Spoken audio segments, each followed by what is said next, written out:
Alors, on va créer un nouveau document dans Dimension.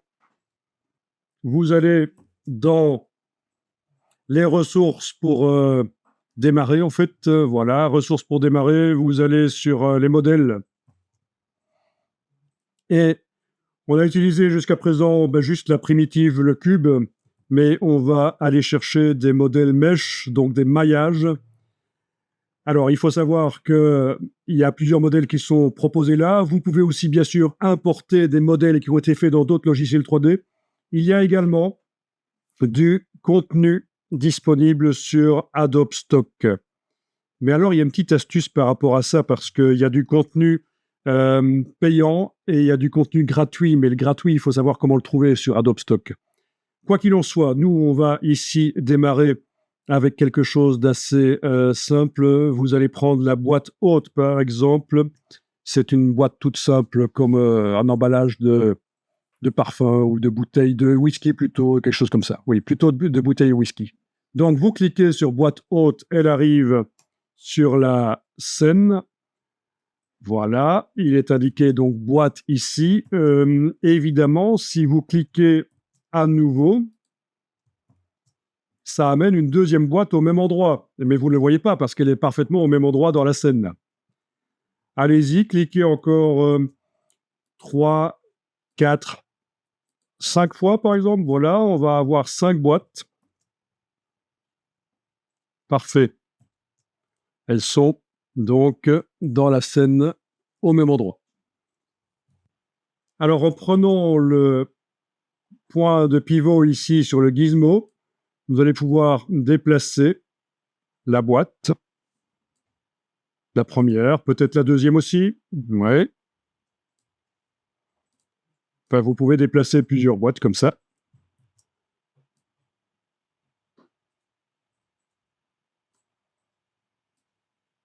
Évidemment, techniquement, elles peuvent rentrer les unes dans les autres, ce qui n'est pas très logique. Donc, on va éviter ça.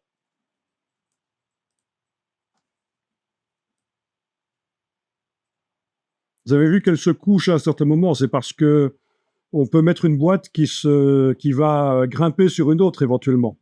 Voilà. Oui, si on fait ça, vous voyez, j'approche la boîte, le point de pivot d'une boîte vers une autre boîte et elle commence à grimper dessus et je peux même éventuellement l'empiler au-dessus. Là, il faudrait que je zoome en arrière avec la roulette, oui, de la souris. Je peux zoomer en arrière sur la scène et voilà, on peut voir qu'on peut aller mettre une boîte au-dessus d'une autre. Techniquement, ça marche. Mais je vais la reprendre par son point de pivot et la mettre à côté. Voilà.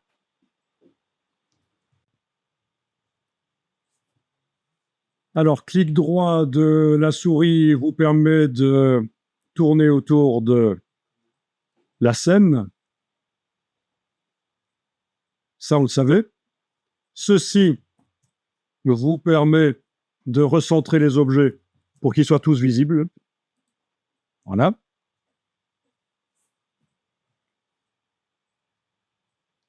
Donc, la roulette de la souris permet de zoomer en avant, en arrière. Mais si on enfonce la roulette, c'est le panoramique comme ça. Et voilà.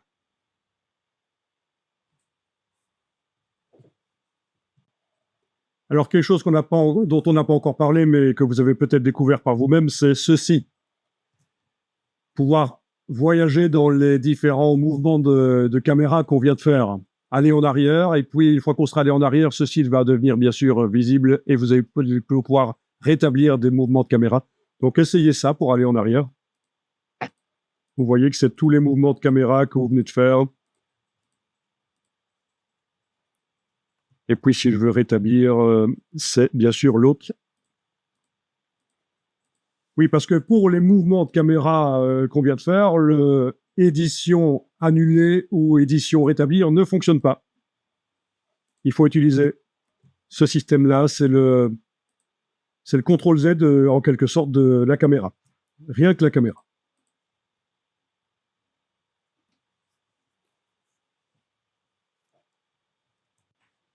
Alors, édition annulée, ben, c'est pour les objets. Là, je suis en train de faire plusieurs fois CTRL-Z, enfin, commande Z. Voilà. Ben, ils sont tous revenus au même endroit. Commande Shift-Z, ça rétablit. C'est édition rétablir. Voilà, évidemment. Mais ça, c'est quand on bouge des objets, donc. Hein.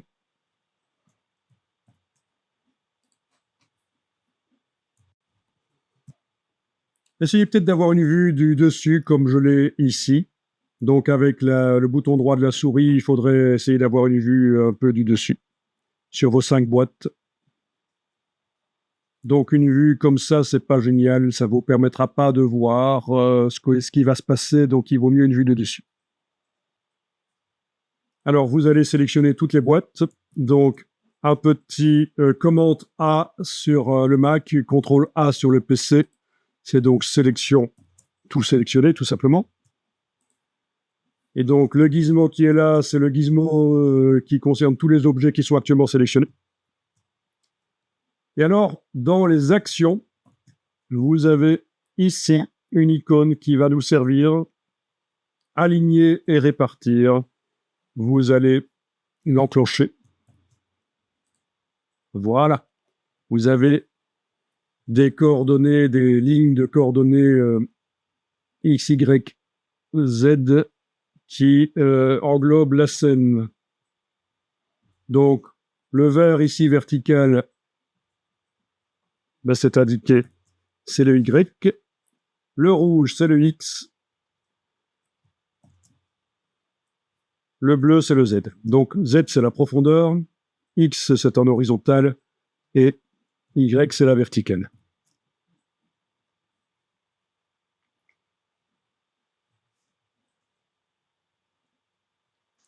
Alors, ben, tentez éventuellement de survoler les petites gouttes qui sont là au milieu, ou même aux extrémités d'ailleurs. Vous voyez qu'il y a des plans qui apparaissent. Bon, ben, quand vous cliquez sur la goutte, ça s'aligne. Là, je fais CTRL Z, je vais en essayer une autre. Voilà. Ça s'aligne, c'est bon? N'alignez pas dans les deux sens, parce que sinon, elles sont toutes au même endroit, les boîtes. J'annule. Ben oui.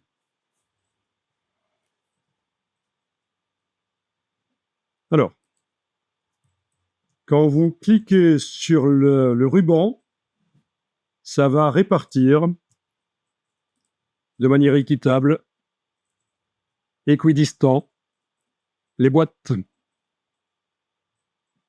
Tout ça peut être pratique. Quand vous prenez une des gouttes là, ben ça gère les espacements. Ça vous l'indique même en centimètres. C'est pas génial, ça? Puisqu'on travaille avec du packaging existant qui a une certaine dimension. Oui, quand on sélectionne juste une des boîtes avec la flèche noire que je réactive là, je clique à côté, je clique sur la boîte. Voilà, c'est juste celle-là. On voit sa dimension ici, dans les propriétés.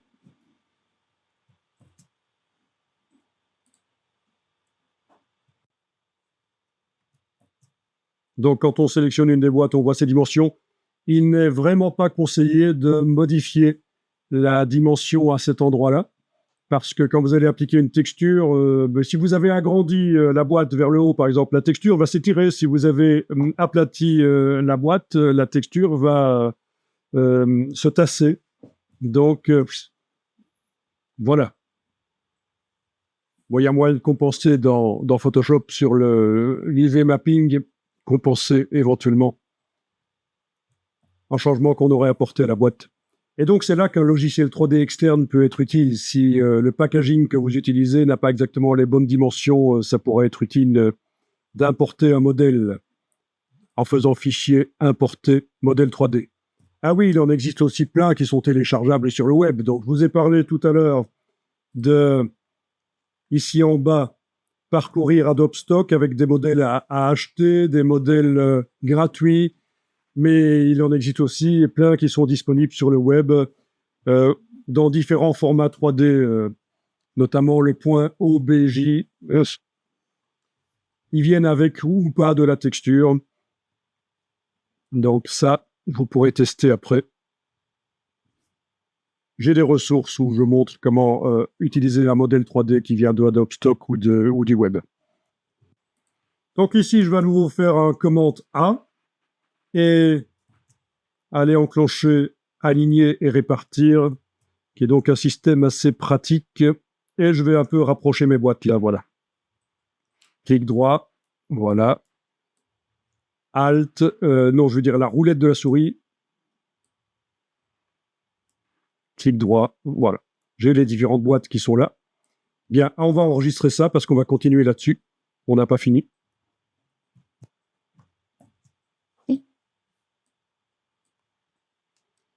Donc, je vais appeler ça boîte-01.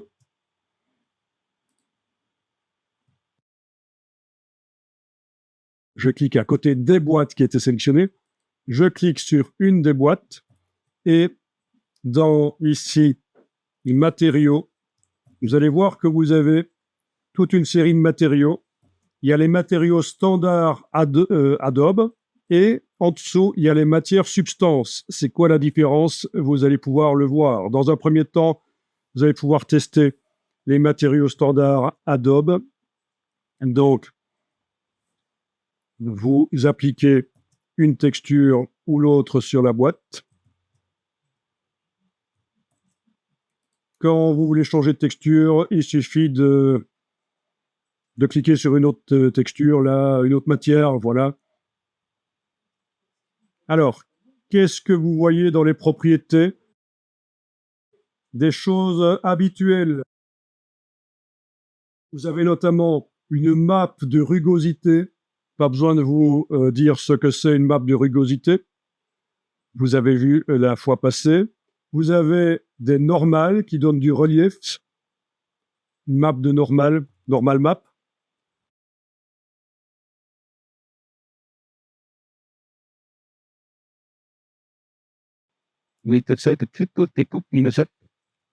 Bon, alors pour bien voir la matière, le mieux, c'est peut-être d'aller dans la partie rendu.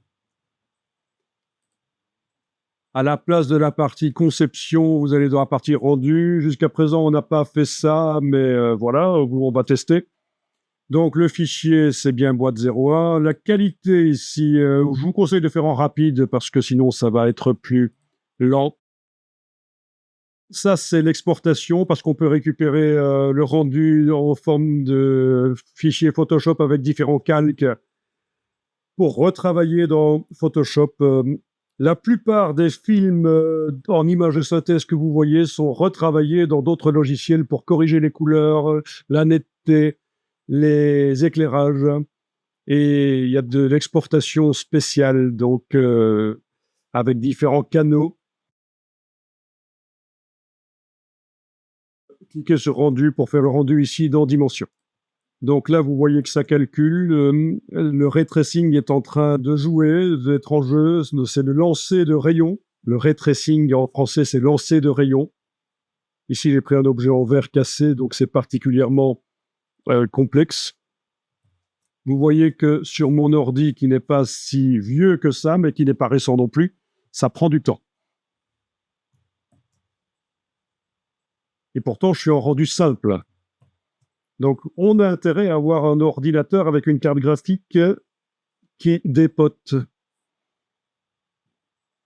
Donc, au niveau de mon ordi, c'est pas un nouveau. Hein, c'est pas un mulet non plus. Hein, 16 Go de RAM, voilà. Et 2 cartes graphiques Radeon Pro 5500, voilà. Intel i9 Weaker.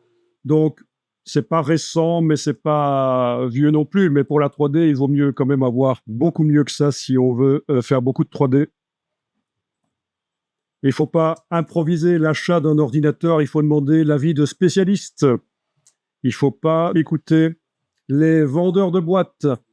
Les vendeurs de boîtes, ce sont les gens dans les hypermarchés qui sont autant spécialisés pour vous conseiller l'achat d'un four, l'achat d'un frigo ou l'achat d'une TV ou d'un ordinateur. Ça, évitez ça, allez chez des vrais spécialistes des ordinateurs, pas chez des vendeurs de boîtes, entre guillemets.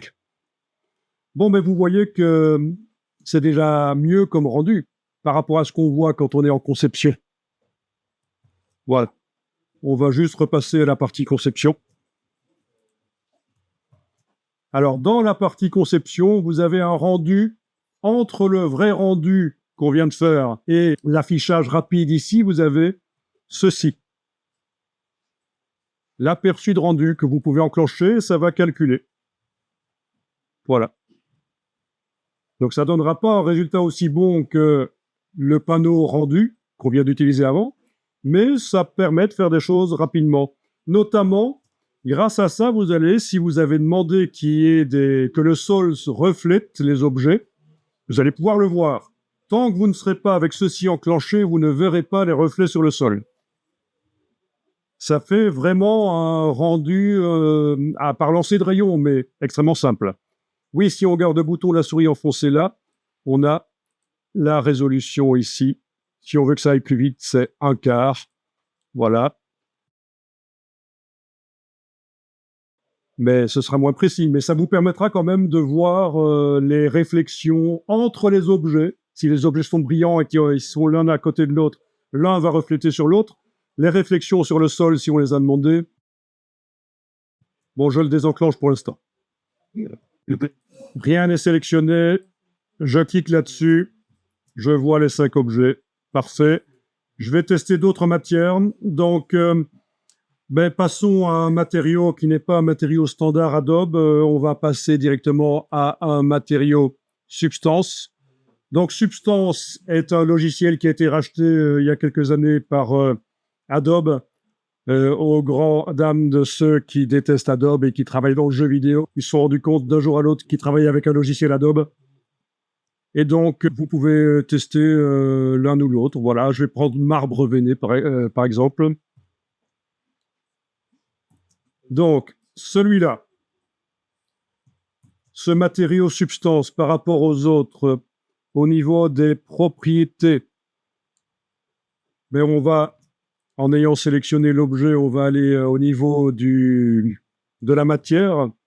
Donc, vous avez la méthode qu'on a utilisée jusqu'à présent, soit le double-clic sur l'objet, soit le clic sur la flèche ici. Il y a aussi ceci.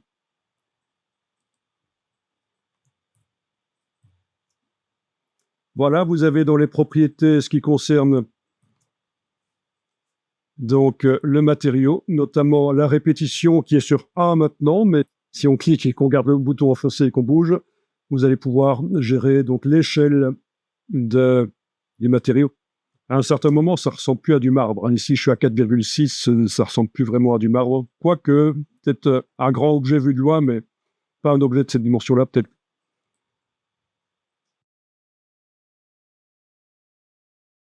Densité des fissures. Alors ici, dans Google, j'ai tapé Substance Designer. Je suis dans la partie images. Comme ça, vous voyez rapidement le logiciel Substance Designer qui permet donc de créer les textures qu'on est en train d'utiliser. Vous voyez qu'il y a des délires vraiment, c'est extraordinaire le niveau de réalisme qu'on obtient avec ces textures-là, en fait.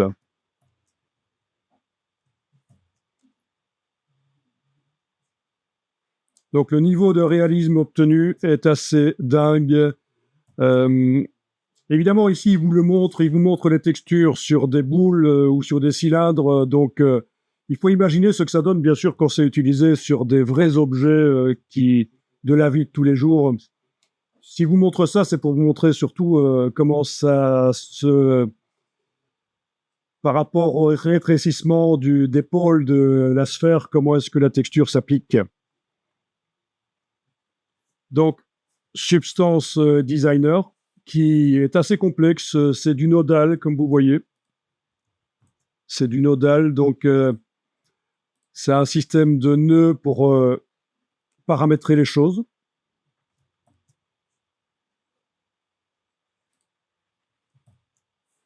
Ok, merci l'Europe. Voilà. Système de nœuds comme ça, voilà, pour paramétrer des textures complexes. Alors, il existe une alternative que vous connaissez peut-être. un autre logiciel qui n'est pas Adobe et qui permet de faire aussi des matières. Donc, on dit que l'équivalent de Adobe Substance, c'est Quixel. C'est ça. C'est Voilà. Donc, là aussi, c'est pour faire, bien sûr, des matières. Est-ce qu'il n'y aurait pas une version qui serait accessible gratuitement? C'est ça, bibliothèque gratuite si on crée un compte Epic Games. moi, quand vous avez fait, c'était ça. Ben, ils essayent d'être assez agressifs par rapport à Adobe, en fait. Hein. Ouais, non, mais son poste, ça arrive. Et je pense qu'au niveau utilisation, c'est un peu plus simple que Adobe Substance en plus. Ouais. Si. Bon, j'ai malheureusement ici un web un peu lent, mais vous avez compris l'idée. Alors, ces dernières semaines, on parle pas mal de Unreal Engine 5 qui permet de faire des jeux vidéo hyper réalistes. Vous avez sans doute vu ça. Et Quixel est là-dedans. Donc, si vous n'avez pas vu, c'est assez dingue les démos qu'on voit pour l'instant avec vraiment des choses qui ressemblent à des films, des vrais films en caméra numérique, sauf que c'est des jeux vidéo. Voilà. Donc ça ouvre vraiment la porte vers des mondes virtuels dans lesquels vous allez pouvoir vous plonger, même avec un système de casque. Donc Mark Zuckerberg avec son métaverse est complètement laminé parce que en fait c'est par là que ça va arriver. C'est par les jeux vidéo évidemment que les immersions totales dans les mondes virtuels infinis avec intelligence artificielle. Des personnages en intelligence artificielle, tout ça, c'est ce qui va arriver. Est-ce que c'est bien ou pas? Ça, je vous laisse voir. Ben, c'est de l'entertainment, c'est pour s'amuser aussi, pour s'échapper de la vraie vie qui est tellement sympa. Alors, je reviens un peu sur Substance. Il existe une application gratuite Adobe Substance Capture que vous pouvez installer sur votre ordinateur, pas l'ordinateur, idiot, sur votre appareil portable, téléphone, tablette, et qui vous permet dans la vraie vie de capturer toutes sortes de textures que vous voyez autour de vous. Et ça va vous faire une texture substance, bien sûr pas extrêmement complexe, mais c'est déjà pas mal de pouvoir capturer dans la vraie vie toutes sortes de matières et les transformer avec une application dans des choses. Voilà. Donc, c'est Substance Capture. Vous pourrez tester sur votre... Oui, ça, c'est gratuit. En fait, ça vient... Oui, c'est gratuit. Sauf si ça a changé, mais il me semble bien que c'est gratuit, Substance Capture. Ouais, oui. À tester. Bon, si vous voulez, vous mettez d'autres matières sur les autres objets. Et tout. Bon, que c'est ça, c'est...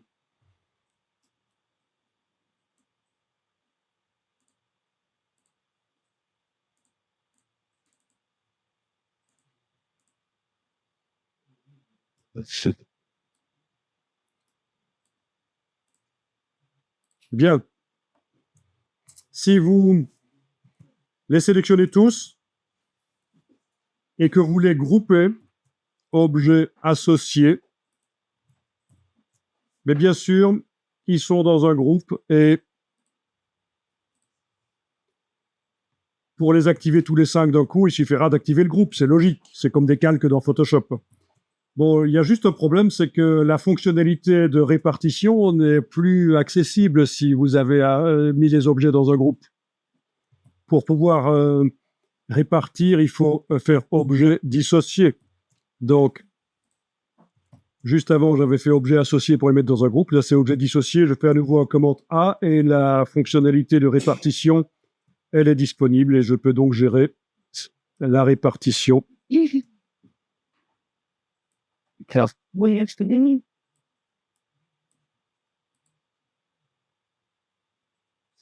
Ok.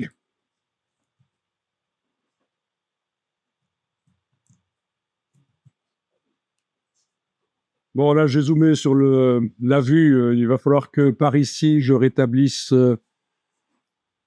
la vue, parce que à un certain moment, oui, c'est parce que j'ai fait Alt roulette, mauvais réflexe de Photoshop. Il suffisait juste que je fasse roulette pour éloigner la caméra des objets, mais Alt roulette, ça éloigne le cadre. Ça n'a pas grand intérêt ici, donc pour établir, c'est ici, là, adapter l'illustration, voilà, bien.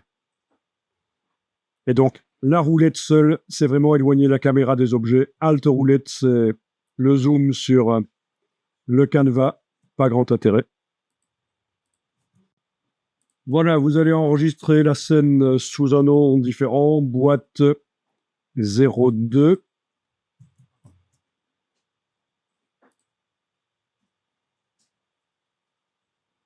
On va ici créer une nouvelle scène, donc fichier nouveau. Vous allez dans les objets, on va redémarrer du même objet, donc la boîte haute, mais cette fois-ci, vous cliquez une seule fois sur la boîte. Il y a un seul objet boîte dans la scène. On va enregistrer sous, et je vais appeler ça occurrence. Donc, occurrence, ça s'écrit comme ça. -01.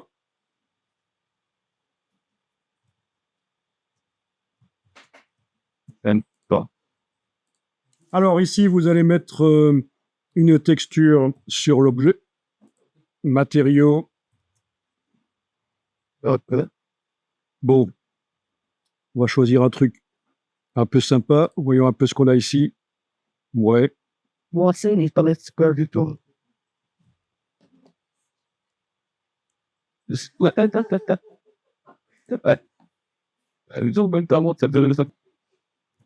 Oui, vous aurez aussi des matières sur Adobe Stock supplémentaires.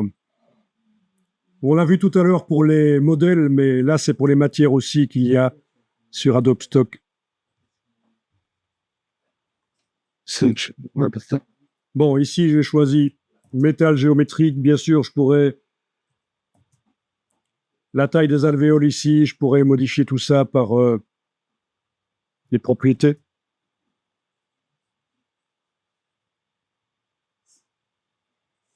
Quoi qu'il en soit, vous avez mis une matière sur l'objet, c'est l'essentiel.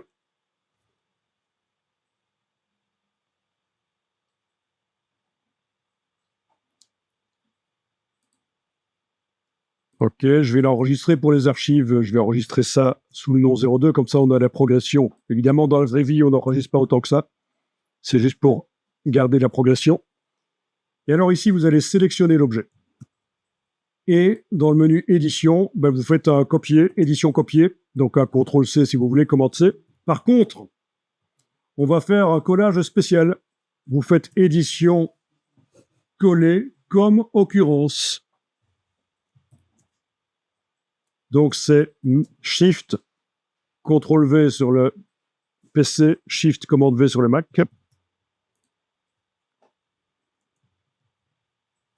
Ben, essayez d'avoir également 5 objets, 5 boîtes par exemple. Tous au même endroit. On fait un CTRL-A, commande A. On va demander de les répartir.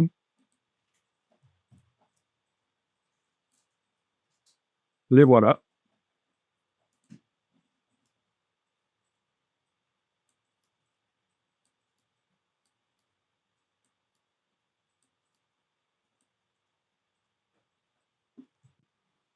Et donc, vous avez sans doute compris ce qui va se passer avec la flèche que je réactive là.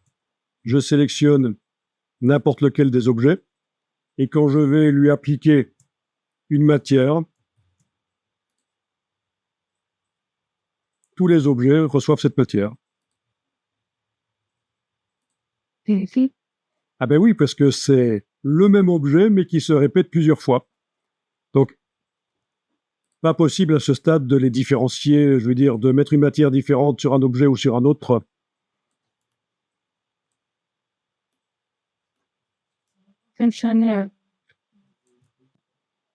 Donc, en effet, si je sélectionne un des objets, édition coupée, et édition collée. Est-ce qu'il est une occurrence?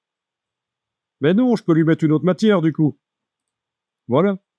Le simple fait de le couper et de le recoller, mais pas sous forme d'occurrence, ça marche.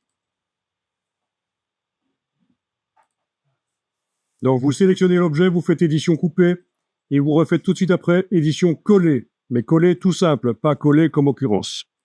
Et là, on peut lui mettre des matières différentes. Uh,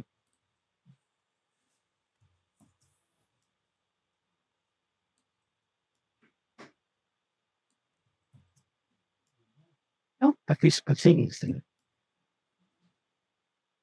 Some people. Amusant ça. Bon ben enregistrez ça.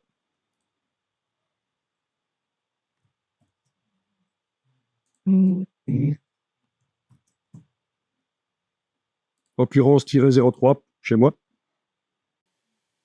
Alors là, on va mettre une image derrière. Donc vous allez dans la partie image ici. On va utiliser une image existante, par exemple toile de fond désert. Donc ce qui va se passer, c'est que on va cliquer maintenant dans les actions sur adapter à l'image, et en fonction de la lumière dans l'image qui va être déduite de manière par intelligence artificielle, des éclairages vont être créés pour essayer que la lumière soit cohérente sur les objets. Donc je clique sur adapter à l'image. OK. Et voilà. Si vous prenez le bouton droit de la souris, en enfonçant la touche Shift, vous devriez arriver à tourner les objets sans qu'ils penchent comme ça. Mais là, voilà, ils sont penchés, donc je vais devoir utiliser l'outil pour revenir en arrière sur le mouvement de caméra que je viens de faire.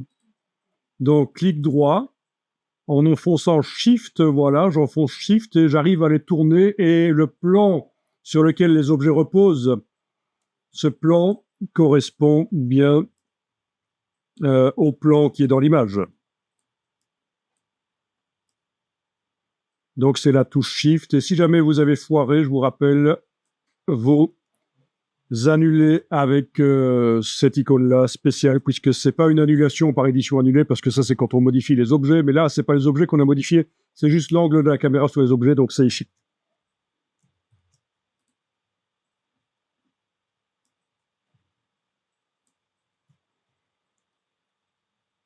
Alt, non, la roulette. La roulette pour s'approcher des objets éventuellement.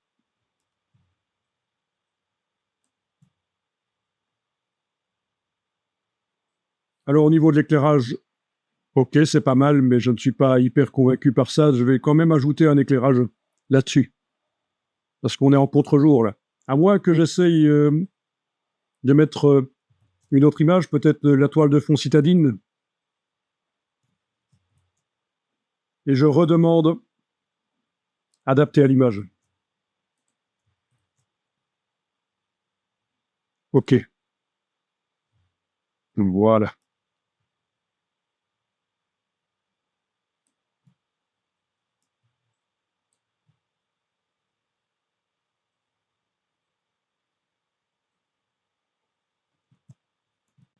Alors en faisant un commande A et en prenant le point de pivot, je peux déplacer les objets dans la scène plus ou moins loin, évidemment. Donc j'ai sélectionné tous les objets par commande A. Et voilà.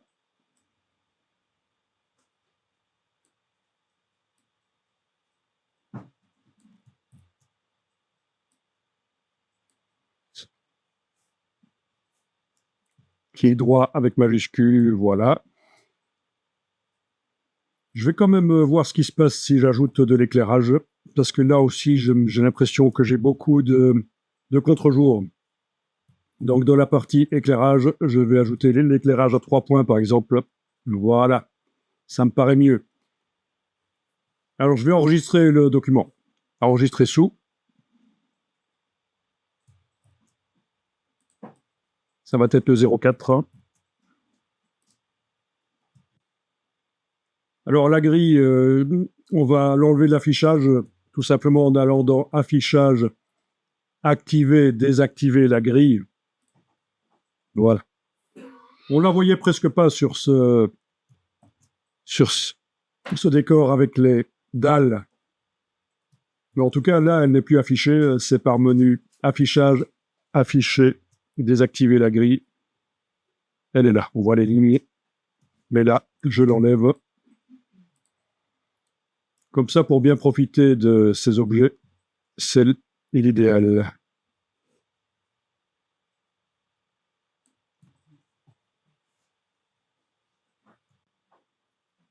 Alors, on va faire un reflet en supposant que le sol, par exemple, est mouillé et qu'il y a un reflet des objets sur le sol. Comment est-ce qu'on fait? Ça se fait en paramétrant l'image. Donc, avec la flèche, vous allez devoir sélectionner l'image en cliquant sur l'image. Vous avez ce qui concerne l'image ici. Oui, au passage, vous voyez que c'est désactivable. Et si vous voulez pas voir l'image à un certain moment, c'est désactivable là. Mais là, je vais laisser l'image là. Et alors, vous avez plan au sol que vous pouvez enclencher, si ce n'est pas déjà le cas, mais ça doit être déjà le cas, c'est pour ça qu'on a les ombres. Et dans les paramètres de plan au sol, on a l'opacité du reflet, qui actuellement est à 0%. Vous pouvez monter l'opacité du reflet. On va la mettre à 100%. Voilà. Et vous ne voyez pas le reflet. Est-ce que vous vous souvenez de ce que j'ai dit tout à l'heure? Comment faire pour voir le reflet? Il faut faire du vrai ray tracing. Là, c'est une simulation rapide du rendu. C'est pas encore vraiment du ray tracing. Si j'avais des objets en vert, je ne verrais pas les diffractions parce que c'est pas du rendu ray tracing. Il faut enclencher le rendu ray tracing. Donc, vous connaissez ici le panneau rendu pour faire le vrai rendu complexe, mais on va faire le rendu rapide. Vous allez enclencher ceci. Et là, vous devriez voir apparaître les reflets sur le sol. En effet, ils y sont. Par contre, ils sont un peu forts. 100%, c'est peut-être un peu too much. Donc, opacité du reflet, je vais diminuer ça. Ça recalcule tout de suite. Tant que ceci est enclenché, vous êtes en rendu rapide ray tracing.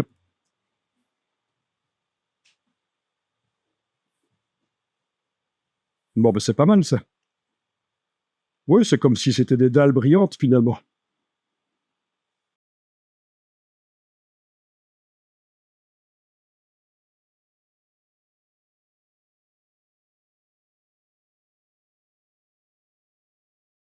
Nous avons choisi une image de fond, nous avons cliqué sur adapter à l'image, l'intelligence artificielle a adapté, a mis les objets sur le plan du décor. Également la caméra. Si on va ici dans caméra, il a décidé du champ angulaire, donc de l'objectif utilisé en quelque sorte. Mais c'est vraiment très simple. Dans les vrais logiciels 3D, vous avez vraiment des réglages d'objectifs beaucoup plus complexes que ça.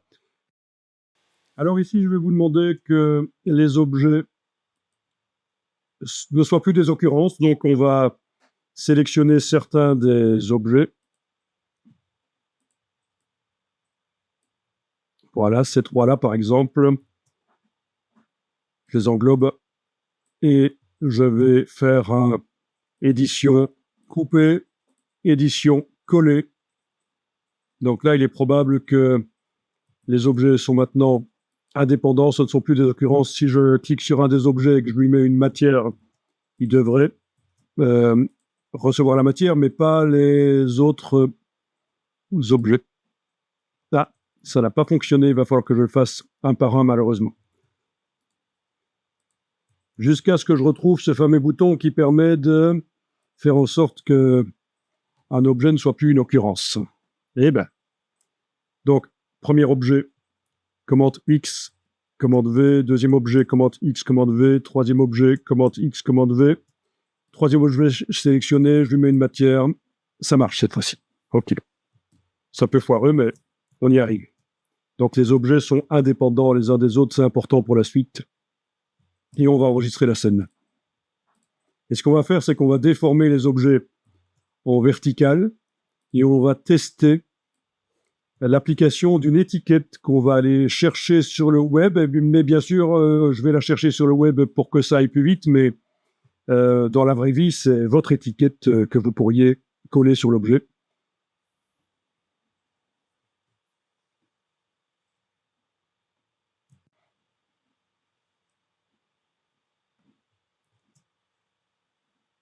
Bien, alors celui-ci, il y a le point de pivot qui est sur le sol. Au passage, vous voyez dans les propriétés que le point de pivot pourrait être au-dessus. Par exemple, si je le mets en haut, à quoi ça peut servir? Ben, c'est quand on veut empiler des objets. Et puis après, on les groupe, par exemple. Si je voulais mettre un bouchon, ça pourrait servir de mettre le point de pivot de cet objet-là en haut, le temps d'aller positionner un bouchon au-dessus. Mais donc, dans ce cas-ci, je vais le laisser en bas. Et on va modifier l'échelle en Y. Voyons un peu ce qui se passe si ici, on joue là-dessus. Voilà. Vous voyez qu'au point de pivot, ça ne se modifie pas. Et je suis en train de modifier l'échelle de l'objet. Ok, ici, je vais mettre 1,4, par exemple.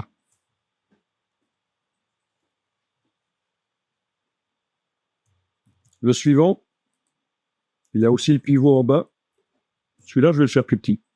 Comme ça, vous allez voir ce qui se passe quand on va chercher une image, une étiquette, et quand on l'amène sur un objet qui n'a pas été mis à échelle, comme celui-là, le premier, on est toujours en 1, 1, ou quand on met l'étiquette sur un objet qui a été mis à échelle dans un sens ou dans l'autre. Voilà. Donc 41 cm maintenant pour celui-là.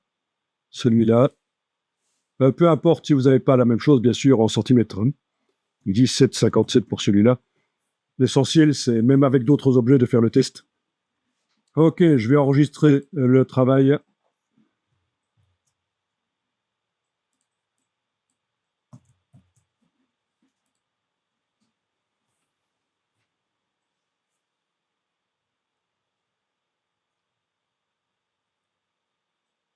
Bien.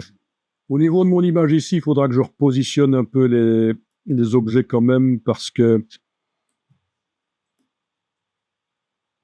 c'était pas bien que la tour ici derrière sorte derrière l'objet. Faut le sentir, ça ressemblait à un bouchon qui sort de derrière l'objet, c'était foireux, donc j'ai bougé juste un peu les objets.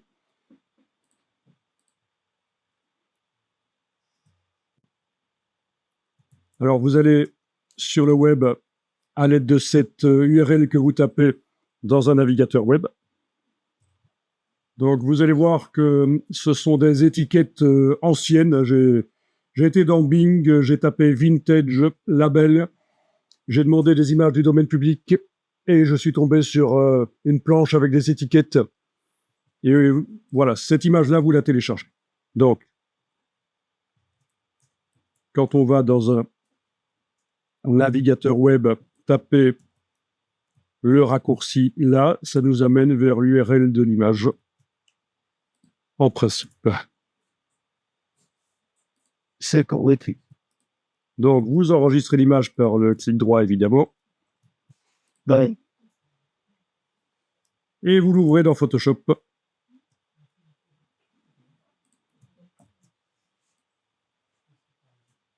Et vous allez l'enregistrer directement au format Photoshop. On va se débarrasser du format JPEG.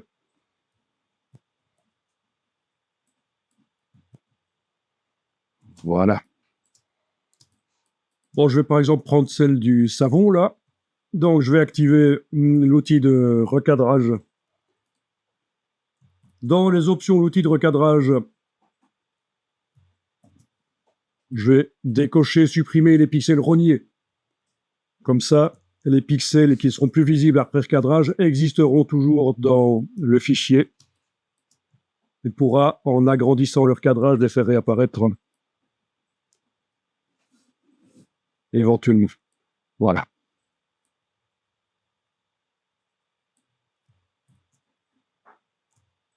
Je valide. Donc, ce que je veux dire, c'est qu'en ayant décoché, supprimé les pixels rognés, vous avez la possibilité, avec l'outil de déplacement, de faire réapparaître les autres étiquettes.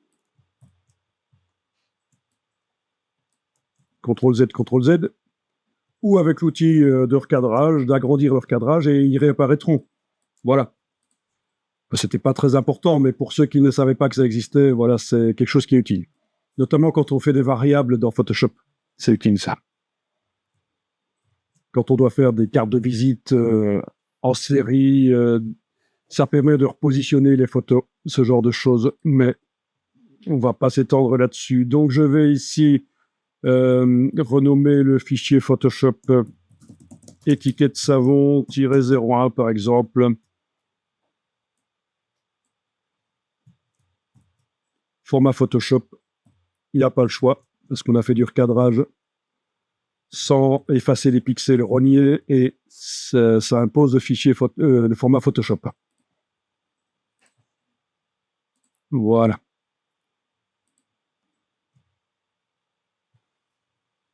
Avec la baguette magique, on va peut-être sélectionner le fond, ou alors on fait simplement menu sélection sujet.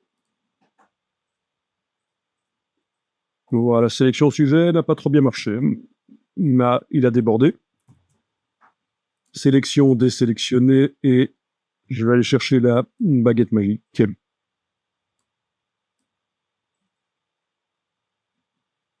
Il y a aussi l'outil de sélection d'objets.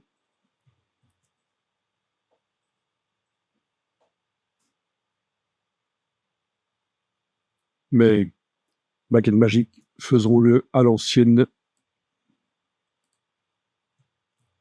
OK. Palette des calques. Mettre un masque. Inverser le masque avec image réglage négatif ou commande I. Et voilà. CTRL I. Donc c'est image réglage négatif quand vous êtes sur le masque, quand c'est le masque qui est encadré là. Oui, j'aurais pu intervertir la sélection avant de faire le masque. Sélection intervertir, ça aurait fonctionné aussi. Ok, je vais enregistrer ça sous un nouveau nom pour la démo.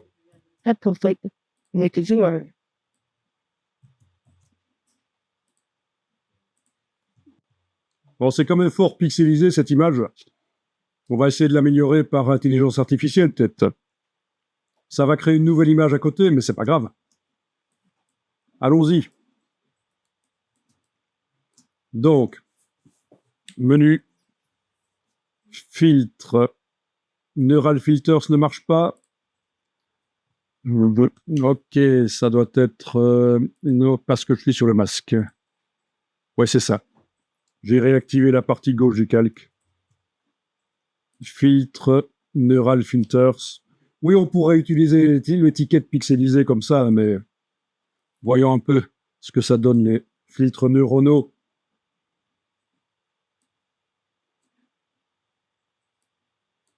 Donc ici en bas, avant toute chose, vous choisissez Sortie, Nouveau document.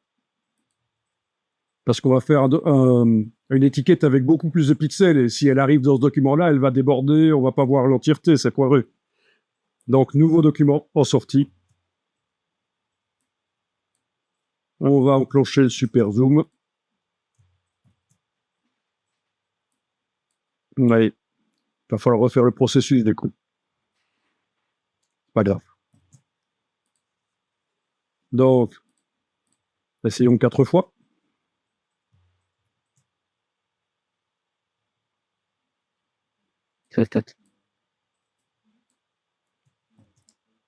Derrière, vous devriez déjà voir le résultat. Ouais. Vous avez la réduction du bruit. S'il y avait du bruit JPEG, peut-être que toutes ces espèces de vers de terre foireux en fond. Ce pattern pourri, c'est peut-être la compression JPEG. On va peut-être supprimer les artefacts JPEG du coup.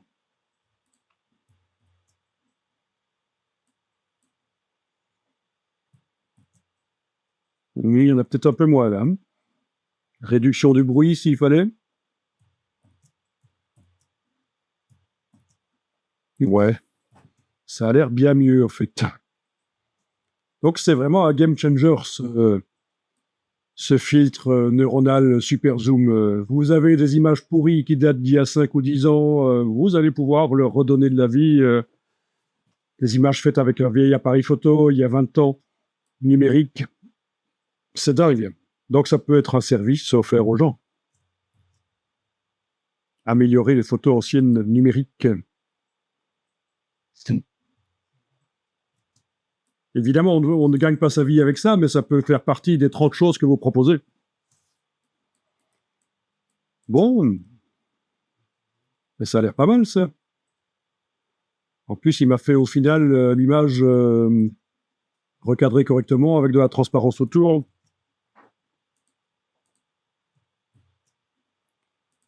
Enregistrez sous au format Photoshop sur votre ordinateur.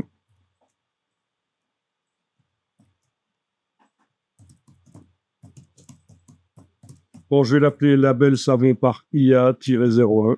Voilà. C'est bon, ça? Comme ça, je sais que je l'ai agrandi par IA.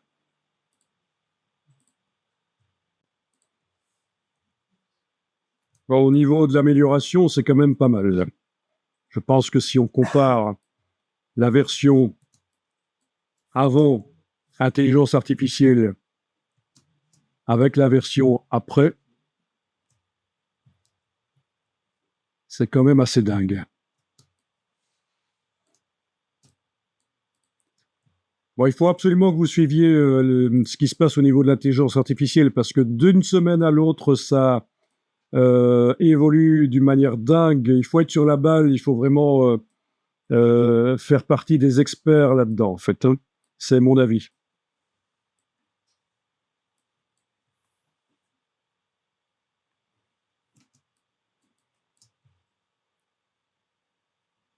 OK.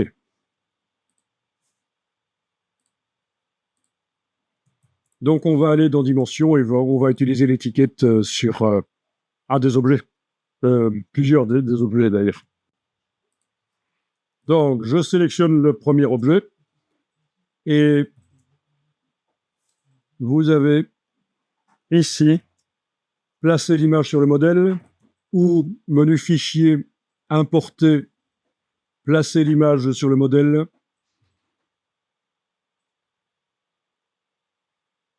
Ah oui, au passage, vous voyez qu'il y aurait possibilité d'importer une matière. Il y a différentes choses qui peuvent être faites. On n'a pas vu d'ailleurs la baguette magique dans Dimension encore. Bon, peu importe. Donc c'est fichier, importer, placer l'image sur le modèle. Là, voilà, elle est là. Et on la garde en décalcomanie, parce que si on choisit fond, elle va recouvrir, elle va enrober comme elle peut. Elle a de la transparence, elle est ronde, donc elle n'arrive pas à recouvrir tout, mais elle tourne autour de l'objet, c'est foireux, c'est pas le but ici. Donc dans ce cas-ci, c'est bien décalcomanie, on veut une seule occurrence de l'objet, de l'étiquette.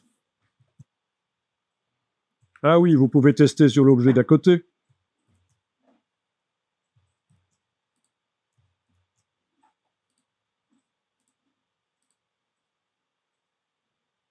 Voilà. Et vous remarquez qu'elle s'allonge. Ouais. Et sur l'objet d'à côté.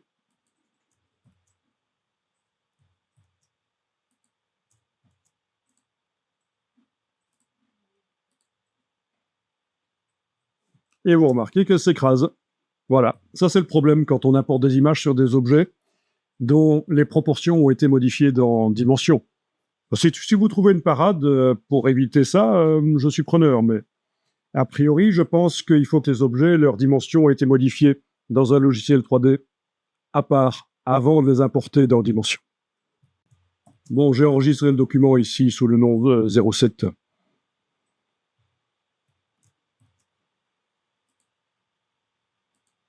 Alors,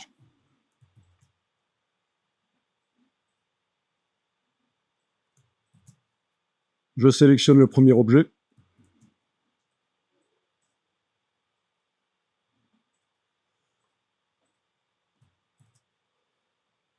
Je vais aller voir ce qu'il y a à l'intérieur. Donc, je suis dans, bien sûr, la scène. Voilà. Je clique sur l'image. Il y a de la matière et il y a l'image.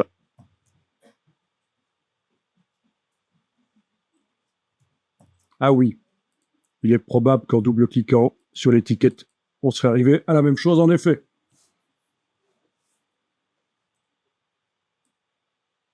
Donc là, on arrive à la tourner. Tiens, il a peut-être un petit bord blanc qu'il faudra régler. Je vois comme un fantôme de bord blanc carré. En tout cas, on arrive à la tourner autour de l'objet. Mais ce qu'il faudrait, c'est la redimensionner. Donc, en prenant un carré avec la touche Shift, je lâche le bouton à souris, puis la touche. On arrive à la redimensionner. Voilà. Et alors ici, c'est pour tourner. Mais dans ce cas-ci, CTRL Z, commande Z, j'annule.